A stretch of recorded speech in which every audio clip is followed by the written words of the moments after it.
ऐतिहासिक पाऊल आहे बघा. मुख्यमंत्री दसरा मेळाव्यामध्ये शिवसेनेच्या त्यांनी छत्रपती शिवरायांच्या चरणी नतमस्तक होऊन शपथ घेतली होती की कायद्यात टिकणारं आरक्षण मी देईन, आणि त्याच प्रयत्नामध्ये पुढचं एक मोठं पाऊल आहे.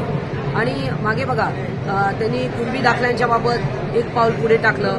आता 10% आरक्षण देऊन अजून एक मोठं पाऊल पुढे टाकलंय. क्युरेटिव्ह पिटिशनचा निकाल अजून लागायचा आहे. पण तो मला असं वाटतं मराठा समाजाला न्याय देण्यासाठी कधी धीम्या पण कधी जलद गतीने पावलं टाकणं सुरू आहे. तरी कुणबी समाजाकडून विरोध केला जात आहे. आजच त्यांचा मोर्चा आला होता बीटी रेल्वे स्टेशनच्या सांगितलं, काय सांगणार? सरकारचं डेलिगेशन प्रत्येक मोर्चाला भेटत आहे आणि भेटून त्यांचं समाधान करण्याचं, त्यांचं ऐकून घेण्याची भूमिका सगळ्यांची आहे.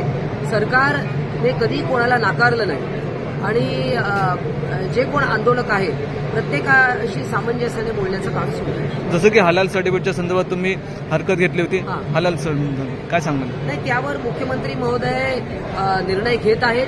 कारण उत्तर प्रदेश सरकारने ज्याप्रमाणे हलाल सर्टिफिकेशन रद्द केलं त्याप्रमाणे महाराष्ट्राने करावं, याबद्दल मुख्यमंत्र्यांनी प्रस्ताव तयार करायला सांगितलं. सबका साथ सबका विकास म्हटलं जातं, परंतु पश्चिम बंगालमध्ये महिलांवरती अत्याचार सुरू आहेत, काय सांगत याबद्दल?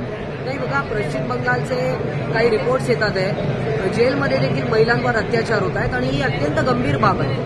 म्हणजे तिथे एक महिला मुख्यमंत्री असताना अशा प्रकारे पश्चिम बंगालमध्ये जर का महिलांवर अन्याय अत्याचार वाढत आहे ते दिसतंय, तर मग तिथल्या मुख्यमंत्री काय करतात हा प्रश्न. मराठा समाजांचं समाधान झालेलं आहे तुर्तास, परंतु मुस्लिम समाजाकडून मागणी होत आहे, त्यांचं आरक्षण प्रलंबित आहे, काय सांगेल? बघा, आता जे काही आरक्षणाचे विषय आहेत ते मागासवर्ग आयोगाकडे प्रलंबित आहेत, सरकारकडे प्रलंबित आहेत आणि प्रत्येक गोष्ट तपासल्याशिवाय आणि कायद्यात बसेल तेच करता येतं सरकारला.